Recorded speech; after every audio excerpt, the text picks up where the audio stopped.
YouTube family, what is up? Today, I'm bringing you guys a badass real estate investor. This guy does fix and flip, wholesale, Airbnb king. All right. Now listen to me. This guy have millions of followers across, I don't know, man, Instagram, TikTok, Facebook. Dude, if you don't know who he is, man, you must be sleeping on the rock.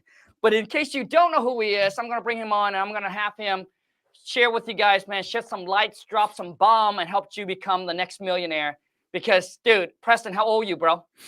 I think I just turned 32. 31. Dude, you look like you're 26, 27. I think it's just the Asian genetics, man. You know how it goes. Hey, you're looking good over there, man.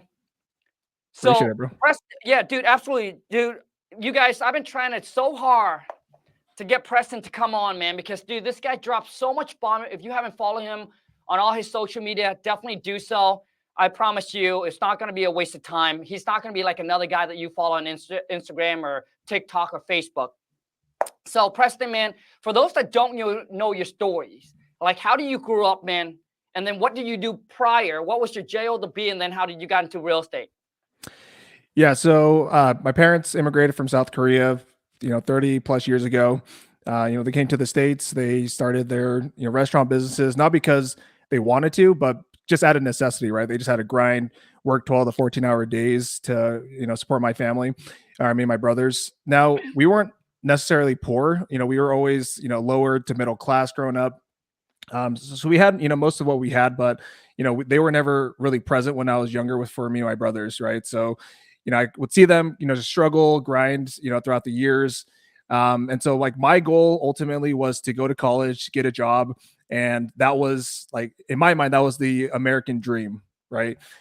So, did that, went through college, graduated, and then, got a W-2 job. And I remember like the very first day of that job, I was like, dude, there's no way I'm going to be doing this for the next 40 to 50 years. And then that's how, I eventually got into real estate and, started off house hacking, and then it slowly started to pick up properties from there on. Bro, we're going to talk about your first house hacking story, man. But I want to ask you, Preston, so when you go to college, dude, what field was it in and how much did it cost you? Yeah, so it was business management. Now, okay.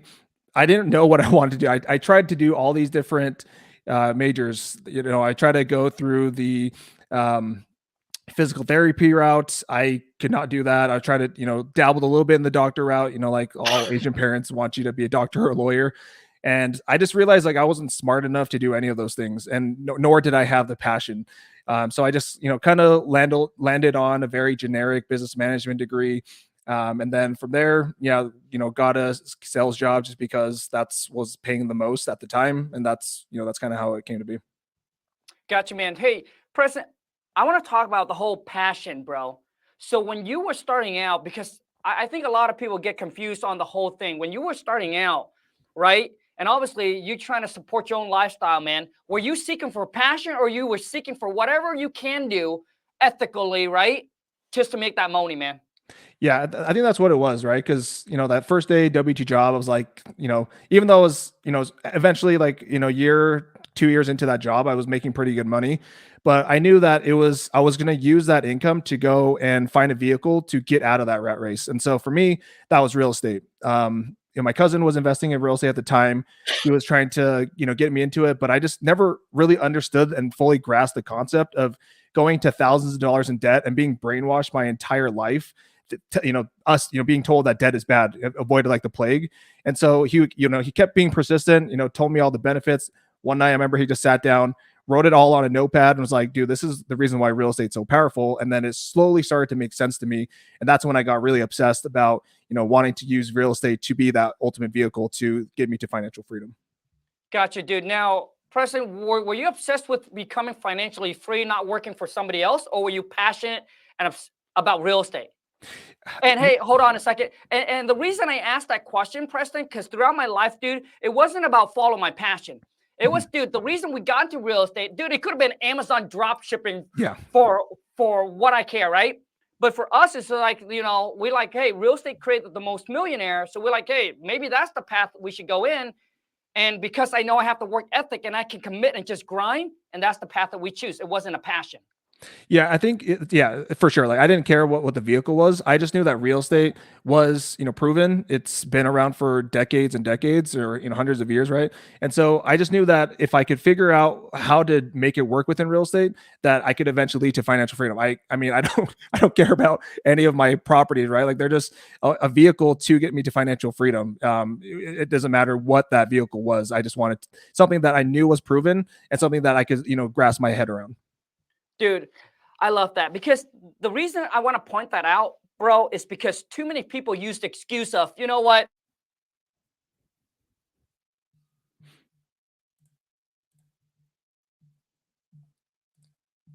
I'm not passionate about it. Dude, it doesn't matter.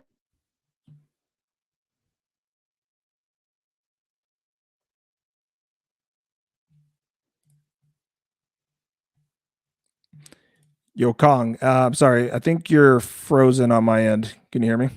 Yep, I can hear you. Can you hear me? Yep, I can hear you now. Okay, cool, man. So for me, dude, it's for me, it's doing whatever is required when you're starting out broke, dude. It's whatever you can make to get that money coming in, and then eventually later on, once you got the money, there you go. Use that to fund whatever it is that you want to do. That's what you call passion. I think, Preston, too many people use the excuse of, "Oh, it's not my passion," so they're lazy. Yeah. Yeah, That's 100%. Yeah, because a lot of people, they reach out to me and they're like, "Hey, man, like, we get thousands of DMs once you get to a certain, amount of followers, and like, yeah, yeah, like, people are like, yeah, dude, I really want to pursue my, music degree, and it's like, okay, I mean, you can do that on the side, like, you don't have to get rid of your passions, but I believe in having seasons in life where if you have a goal that you want to get, whether that, financial freedom, let's say, like, you have to make sacrifices to put that on the back burner and just suck it up for 5 to 7 years and then go and do your passions for whatever you want, right? But there can't be a balance in my opinion, especially at the beginning when you're going through that grind season, and I think every entrepreneur has gone through that one way or another. dude, I love it, man. Now, Preston, let's talk about your first house hack, man. How do you found it? So tell us the entire story. Yeah, so once I started my W2 job, that's a couple months later, talking to my cousin, and he was like, this is kind of the route that he took, and I'm a firm Yeah. believer in not reinventing the wheel, trying to start the next Facebook big app. Like I wanted to follow what's been proven. So talk to my cousin, he house hacked his first fourplex. So that's what I was doing. I'm like, okay, I'm just gonna put an alert. I went on Realtor.com, put all the parameters that I had in place. Multifamily, purchase price less than $400,000. And so anytime a listing with that criteria popped up, I would, get a notification. So I remember sitting on my phone one night, notification pops up. It's a fourplex. It was for sale for like $390,000. And then I called my agent right away. I wanted to be like, hey, I want to walk through this. So next day, like literally during my lunch break at work, drove over to the property, walked through it, put an offer in, and then we got accepted. And the greatest thing, and for those that don't know what house hacking is, it's essentially where you just live in one of the units and then you rent out the other units, and then you can live for free if you do it correctly. I remember I think I put $25,000 down. Monthly payment was $2,300 a month, and then the income from the other three units came out to roughly $2,400 a month. So basically, I was living for free, which is a game changer when your biggest expense for most people is eliminated. So me and my wife lived in that unit, and we were able to save up a ton of money because we didn't have a housing payment for an entire year. Bro, okay, dude. Okay. First, I want to know is how much, Preston, how much were you making from your W 2? So the first year I was it's probably around 80 to 90,000, my Okay. first year. And then my second year, then, at the peak, I was making about $250,000 per year. So like, I mean, great. Dang. Yeah, great job, right? Like, but that's kind of where the golden handcuffs come into play. But I Mm, knew that even though I was making good money from that job, I didn't want to continue staying there. So every dollar that I was making, I was just reinvesting back into real estate. gotcha, man. So, and that's how you're able to save 25K. Yep, exactly. Gotcha, man. Preston, so where are you based out of, dude? So I'm currently in the Salt Lake City area, Utah. It's been here my whole life, man. Wow. Okay, so now my next question to you is, let's just say someone it's in the same position as you are, right? They're stuck at the J O the B and they want to escape, which I think majority of you do. Preston, how long did you work there, and then where were you financially until you be like, you know what, I'm done. I'm gonna put in my 2-week notice. Yeah, so I was there for probably close to 3 years. I mean, there's like a lot of pressure that was building up because like me and my boss, I didn't really get along with him just because, there's just like constant pressure, the office politics. I don't know if you've ever had a W-2 job, but there's all these like Oh yeah. weird, political things that go on. And I just didn't like that. I'm the type of person just wants to get in, do my best, and then just get out and close my laptop Yeah. at 5 p.m. or whatever it is, right? And so like I was slowly starting to pick up rentals on the side. I was using the bird method. Like I said, I was flipping, wholesaling deals here and there. And then I really needed to figure out how to accelerate my cash flow because by the point, this is like mid to end of 2021, I was making about $6,000 per month in cash flow for my rental portfolio. Oh, I had some partners, but that wasn't enough for me to just go all in and quit my job because, like I said, I was making $250,000 per year at that job, and so that's when I discovered the short-term rental game where I was chasing an opportunity because I wanted to stay within real estate, but I wanted something with higher cash flow potential. So that's why I found out, about short-term rentals. And then, 2021, I launched my first one and I did the rental arbitrage route where you don't have to buy the property, just lease it out from someone. And then very first month we launched that, I made $9,000 in profit. And so like once we did that, and I probably should have given it some more time before I quit my job, but ended up quitting my job December 2021. And then how much were you making the side hustle right when you quit? So by that point, we were at, that December, we had made $15,000 in cash flow from the rental portfolio, plus that one short-term rental. And then we started to scale that short-term rental side. So within 7 months, we were at $18,000 a month in cash flow from just the 3 short-term rentals. And then plus the other traditional rentals were about $24,000 per month. Oh, damn, bro. So, President, are you doing all this by yourself and the wifey, or do you have partners? Yeah. So for the traditional rentals, me and my partner, or me and my cousin, we partnered up on, most of the portfolio that we built up there. And the short-term rentals, that's all self-funded through just me and my wife.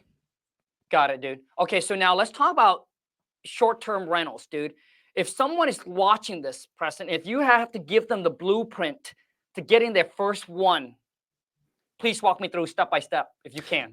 Yeah, I think, for most people, like, I always, I have, a community of people that, we, mastermind and all that. So I always recommend like 90 to 95% of people start off with arbitrage because number one, it's way less risky, right? Because, it's much harder to, go and sell a property. Number two, it's way less capital intensive, right? Just because you mainly just have to take care of the furniture. Like one of the biggest expenses comes from, the down payment and also the rehab to get the property ready. So I always recommend going that route. So that route essentially is just you reach out to landlords that have properties listed for rent. And obviously we're catering towards a, traveler, right? So we're looking for people that are looking for experience. So, think more vacation type destinations. You want to make sure you create an experience for those people. And so, you can't just put some crappy Craigslist furniture in a property, call it good, and just start to expect to make money, right? You have to, have a cohesive design. You have to have the amenities. You have to have the right locations. And then once you have those things, you can launch it on Airbnb.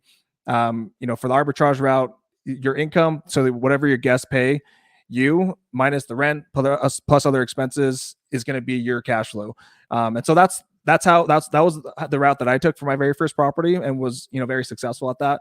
But eventually, we ended up going to purchasing properties just because, at that point, my income was higher. I wanted more of the cash flow. I wanted more of the tax benefits plus the equity plus the cash flow. So I, ended up purchasing properties after that first one. Gotcha, man. Okay, so basically the arbitrage is you reach out to a homeowner and they'll be like, hey, you know what? Someone that okay, now Preston, where do you find these landlord? Yeah, so these landlords, wherever there's rentals available, so Zillow.com for rent, Facebook Marketplace, anywhere you can find where landlords are renting out their properties. Now, like obviously, like people, completely mess up the script where they, pick up the phone, hey, I want to Airbnb your property, and of course they're going to hang up and tell you to F off, right? It's like anything else in life, you have to frame it in the right way. So why would a landlord choose you over a traditional rental or renter, right? So a couple of things you can say. Number one, you're going to give them free property management. you're going to have professional cleaners come in multiple times per week. They're going to check in on the property, make sure everything's good to go. They're going to professionally clean it, obviously, after each guest. And so you're just trying to because landlords are lazy, right? They want passive income. And so if you can take care of their property, you can give them their money every single month, then, why would they say no to that? So it's just all about how you frame it. And once you do that, then it becomes a much easier conversation. And we have, hundreds of people, doing that, locking up deals like that. Dude, love it. Now, Preston, you did your first house hack at what age? First house hack, let's see, that was back in 2018. So that was about 6 years ago. So 26. Okay. So 20. Okay. And what does your rental portfolio look like now? Yeah. So today we have 40 traditional long-term rentals. 40? 40. Damn. Okay. And then we have 7 short-term rentals. Nice. When you say short-term, you actually own them, not arbitrage. Nope. Yeah. So we own our entire portfolio now. Nice, man. Okay. So and how old are you now? I am 32. Dude. Okay. So Preston, my next question to you is the first house hacking that you did. Are you guys still live there? What do you do with it? Yeah. So after about a year and a half, we built up $150,000 in equity in that property. And so that's why I always, arbitrage is a great way to, kind of build that initial cash flow. But we ultimately want to end up owning the real estate just because of all the benefits that come along with that. And so like that very first fourplex, we're like, okay, we have $150,000 in equity. And then we ended up 1031 exchanging that, me and my partner, into a larger 24 unit complex. So basically just took that equity, traded up to a bigger asset. And we sold that, year, probably 3 years ago now. The 24 units? Yep. And how much did you guys pick it up for? So that the 24 unit property, so it appraised for like 2.4 million. We ended up getting a really good deal on it. So I think we ended up buying it for in the ballpark of 1.6 or 7. Can't remember exactly what that number was. Okay. So we ended up, basically just taking the equity from the fourplexes that we own, and then we're just trading it up to the 24 unit. And then you end up selling the 24 units. And then we still have the 24 units today. Okay. Oh, I see. Got it. Okay. Got it. But you sold, traded up, still on the 24. And you think right now that 24 units is worth about 2.4? Yeah, the current, or it's probably worth like 2.2 now. We bought it for 1.6, 1.7, somewhere in that range. Damn. And then do you guys have to spend anything on rehab? Yeah, so we slowly started to, like using the cash flow from that property, and then we just slowly started making updates. Honestly, like the seller was pretty in a distressed situation, and so that's why he just needed to get it off, pretty quickly. That's why we got it on a pretty good deal. But I mean, there wasn't a ton of work that needed to be done, but we slowly did make upgrades through it over the years. How do you found that deal? So that deal was where all good deals go to die, which is LoopNet. It's very hard to find good deals on that, but yeah, we were just kind of scouring all over, building relationships with different brokers, but we ended up finding that deal on LoopNet. Got it. So, with what currently you're doing right now, Preston, do you guys do a lot of direct to seller? Like, where's majority of your leads or deal are coming from? I guess that's the question.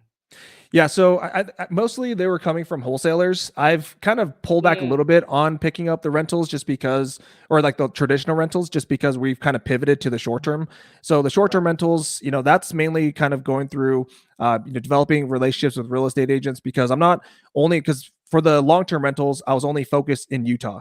For the short term rentals, we have them all over the country. So we have some in Florida, we have some in Virginia, Tennessee, Arizona. So we kind of have them all over. And so we've been able to develop a lot of good relationships with different agents around. And so if there's a deal that's coming up, a lot of these agents will come and present them to us before they list it on the market. Nice. So that's how we pick up. We picked up a majority of our properties, the past few ones, but primarily we were just looking just on regular Zillow. We don't have like a team of people like cold calling or anything like that. I see. So you guys don't do a lot of like direct to seller. Yeah, I personally haven't done direct to seller in a few years, just because, we've been able to find some decent deals on Zillow over the past, couple years. Sure. So Preston, if someone were to start, right, and don't know anything about real estate, what would your advice to them? Like, kind of where do they start so that way they can escape the rat race the quickest, man? Like basically giving them kind of the blueprint of what you would do. Yeah, so I mean, number one is like most of the times people that are want to get out of the rat race, they don't have that foundational education piece. And I think too many people will use that as an excuse to just study for years and years and years and not do anything about it. But for me, I got obsessed with listening to bigger pockets and listening to people like even you, Kong, Ryan Oh, Pineda, like all these guys that are actually actively in the game and listening to what they're doing. And then if I want to even accelerate that further, I would find one of these people that you want to be like and just pay for their coaching or their programs or whatever, just because there's no better way to accelerate your growth than it is to pay for someone's 10 plus years of experience and condensing that into a few hours. Like it's like the biggest life hack, and people think it's a scam, right? And so that's what I would do. First get that foundation, and then just start making deals. Just start cold calling, start making relationships with lenders, agents, and then just start getting out there and actually actively being in it, because you're not going to learn, like there's only so many things you can learn in a book or a podcast, but it's a whole different ball game once you're actually out there slinging in the actual grind of it. You'll learn way more if you go that route. love it, man. So would you recommend someone to start out house hacking like you, or wholesaling, fix and flip, short-term rentals? Sorry. So No, what's your take? yeah. So what I would do, for most people, like if I had to go back, I wouldn't really change the house hacking part, because eliminating that housing expense was huge. Like there was so much peace of mind. I'm like, well, my tenants are essentially just paying my mortgage for me, so I don't have to worry about that. Then it gives you this freedom to make a little bit more risks. And so going back, I wouldn't. I think I started picking up rentals too soon, because that's kind of what I was getting kind of brainwashed into, like listening to bigger pockets. And obviously I don't regret it now. Like, those properties are worth millions of dollars in equity, but like I would go out there and, I would go the wholesale route. I would go the rental arbitrage route, increase the cash flow. So that way, if you, absolutely hate your job, want to get out of it, then you have that cash flow that matches or exceeds your W-2 income. And then now you can, slowly start to pick up rentals, start building your long-term wealth that way. So that if I had to start over, I would house hack, and then I would pick a vehicle that you're increasing your active income with that, whether that's flipping, wholesaling, rental arbitrage, etc. I love it, man. Preston, dude, I wish I would have had more time with you, man, because I got so much question for you. And so what is your kind of daily schedule looking like today, bro? Yeah, I mean, my schedule is a lot more lax than what it was, doing Yeah. W2 job and grinding. So I usually wake up, play with my two sons. Two sons under 3. So, before I do any work, we'll typically play with them until, 9 or 10 a.m. 10 a.m., check in with my team from, a couple hours. I also like to create content. So always, block out some time either to script, either to film for a couple hours, check in with my team again in the afternoon, and then try to sign off, anywhere between 3 and 5 p.m. most days. So these days I don't like to work too much. And that's a nice thing about, getting to financial freedom is you can create your own schedule. And so, yeah, man, like it's honestly, this is like the life I've always dreamed of. I'm not this person that's over here trying to create, $1 billion net worth. Like I feel like I'm obviously always hungry to, continue making more, but I'm not, someone that has to grind for 80 to 100 hours every single week. And I'm grateful for that for sure. Love it, man. Preston, so what is your what is your goal in the next, let's just say when you turn 40? So what's your goal, man? Goal when I'm 40. So I honestly like to work. I'm every time me and my wife go on vacation, like I'm always kind of like twiddling my thumbs, and she's like, why can't you just relax? And I'm like, I gotta like be working on something. So I think there's always going to be a part of me that wants to build something and growing. Yeah, I mean, I don't have like any specific goals in mind, but I want to continue to, be there for all my kids' stuff, make enough money. We're currently in the process of building our dream house. So, being Congrats, there. bro. I saw that. Congrats. Appreciate it, man. And I think I saw you bought a piece of land like a few months ago, no? For years? Dude, yeah, but Lon changed your mind, bro. So where we're at, wintertime it gets nasty here over here in Seattle, Washington. Well, I tell people, I always say I live in Seattle, but I don't live in Seattle, because if I say Bellingham, nobody know where Bellingham is, right? And so we live in a small town in Bellingham, bro. And the wintertime, it gets really nasty. So Lon said, hey, Khang, like, she loves the current house that we live in. We bought it back in 2007, man, and we still live there, and Lon loves it. And Lon said, like, she wants to escape the wintertime. So that's why now she's thinking about buying another house in Florida. So that way, you know, we'll spend 6 months here, 6 months in Florida. So that's the game plan of not building a dream home, but being able to buy houses in multiple places. So when we do go, we get, you know, our own place to stay. And when we don't, we can Airbnb it out. Smart man. Learning from you, man. Preston, dude, one more thing, dude, is I'm so impressed with how this guy, dude, you built your social media empire. Dude, you're a beast, bro. So much respect for you on that. There's a funny story. I don't know if you remember this, but when I first started creating content, this was back in 2021, I stitched one of your videos on TikTok. And you know, at that point you had millions of followers. I had like 1,000 maybe. And you actually commented on one of my videos, and I was like, had this like starstruck moment. I was like, oh my gosh, like King Kong, he commented on my video. So it's kind of a funny, you know, full circle moment here. You're coming on the pod and talking to you. Well, I got to say, dude, now you're having way more followers than I am, dude. And you have accomplished, Preston, so much more compared to when I was at your age, too. So I want to say congrats for the hustle, dude. I appreciate you jumping on here, taking time and dropping bombs. But Preston, for those that wants to learn more about what you do, dude, where can they go and follow you, bro? Yeah, just at the Legacy Investing Show on all platforms, Instagram, Facebook, YouTube, you name it. I'm telling you guys, dude, Preston, dude, this cat, dude, he gave so much free game. And just from watching his video, you can't even do a deal, dude. Gotta be lazy, bro. Because nothing works if you don't. Especially when someone has already given you so much information on how to get started. Preston, I appreciate you taking time, jumping on here, dude. Congrats to everything, dude.